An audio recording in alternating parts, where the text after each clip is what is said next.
Yes, you too can have a body like mine, if you're not careful. Pathetic, isn't it?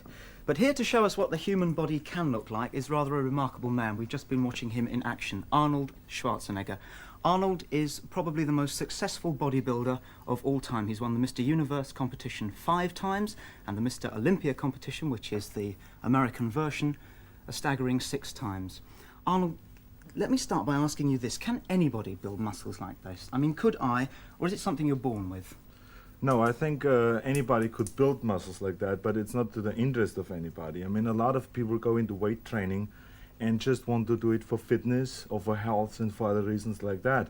Only 5% of the people who are training with weights are doing it for the reasons I did it for, which is, to go into competition, to try to win Mr. America or Mr. Universe or Mr. Olympia. And it was just a goal that I had when I was 15. Why did you start to do it? I mean, were you bullied when you were little, or have sand kicked in your face? No, we don't have that much sand in Austria. But I tell you, I just got into it because it really felt great doing weight training. I did it for soccer, and like a lot of soccer players do weight training to strengthen their legs. And I think I fell in love with the weight training, or with the feeling of being strong and being big and all that, and I wanted to win Mr. Universe, and it was a dream that I had when I was 15 years old, and it's a dream that a lot of kids have, and that's what the film Pumping Iron is about a dream that kids have, and they make it come true in a film. You can see that, and that's what I did. Well, although it's a dream that would never come true in my case, supposing I wanted to put a bit of muscle on, we've got a set of weights here in the studio. Yeah. Perhaps you could show us some basic exercises that would just start you off on the right track. Yes, first of all, I have to compliment you for your physical development, because you really look very athletic and good, so don't put yourself down. You're just saying. Okay. Okay, the first exercise I'm going to show you is what we call the bench press. It is a basic exercise that every beginner should do, no matter what sport you're in.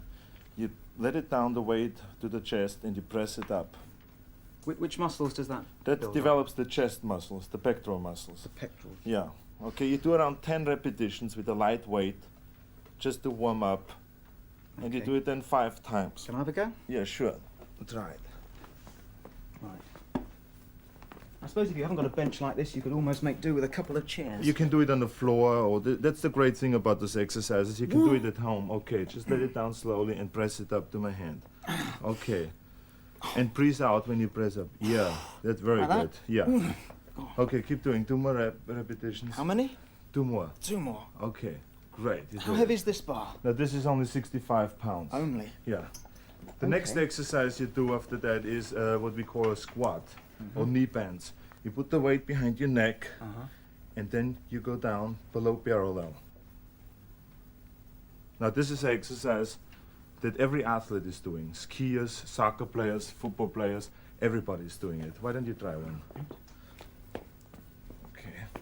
Hold on on this side. Yeah, very I suppose you really need someone to help you, don't you? If No, you're you gonna do- really don't. I mean, you get into the habit of helping yourself. But it's better training with a training partner. Okay, come slowly up. Yeah. And slowly down I again. couldn't come up quickly if I tried. Okay. There we are. Okay, Will that good, do me on very that one? good. Yeah. And what about the little dumbbells down here? Is there a simple exercise we can do with that? Yeah. Because I should imagine they're not too expensive, so perhaps if you're thinking of starting, Right. you might be able to invest in a Okay, set the of those. dumbbells are very good for arm development, for, let's say, the biceps, okay? You start around your thigh area, and then you move them up slowly to your shoulders, and down again, up. And always very slow, and concentrate on the muscle you're training. It's a very simple exercise that everybody can do right from the beginning. Why don't you try to do one? When you go in for a bodybuilding competition, what are the judges looking for? What they're looking for: proportion, symmetry, the size of the muscles, how you can pose and present the muscles to the judges.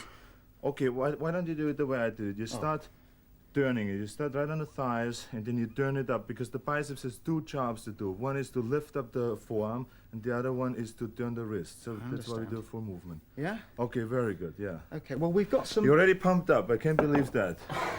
This man is growing we've had a fast. good look at me doing it. Now we've got a little piece of film of some of your friends in action. Perhaps you'd like to take a look at this and tell us just what they're doing and exactly what the exercises that they're doing is going to help. Here it comes. Okay, fine.